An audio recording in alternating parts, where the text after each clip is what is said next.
હજી આ 10 દિવસથી પણ ઘણા બધા ગામો એવા છે કે એની અંદર હજી પાણી ભરેલા છે અને ત્યાંના લોકોનું સ્થળાંતર કરેલું ક્યાંક સરકારી સ્કૂલ હોય કે આ રીતે છે. કાયમી વરસાદી નિકાલ માટે મોટી યોજના બનાવવાની થાય કે તળાવો સાથે કે એની કનેક્ટિવિટીની વાત સીએમ પાસે પણ કરી હતી ને આજની મિટિંગમાં એ ચર્ચા પણ કરી. એટલે ત્યાં વરસાદી પાણીના કારણે આવનાર સમયની અંદર રોગચાળો ફાટી નીકળવાનો છે.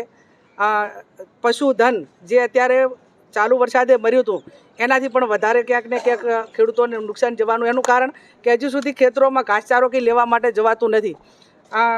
ગવર્મેન્ટ પાસે ઘાસચારાની માગણી કરો તો એમાં પણ કોઈ સંતોષકારક જવાબ નથી. એટલે એ તો ભગવાન ભરોસે સોયગામ વિસ્તાર આખો તંત્ર અને સરકારે હાથ ઊંચા કરી દીધા. મોટા ભાગે ખાલી મીડિયામાં આવ્યા અને મિટિંગો કરીને લોકોને આશ્વાસન આપ્યા અને તાળીઓ પડાવી, પણ એના પાછળ જે ગંભીરતાપૂર્વક કામ કરી અને આવી કુદરતી આફતમાં સરકારે જે જવાબદારી નિભાવવી જોઈએ, તંત્રએ નિભાવવી જોઈએ, એ ક્યાંક ને ક્યાંક જે પ્રમાણમાં નિભાવવી હતી એ નથી નિભાવી, એ વાસ્તવિકતા છે.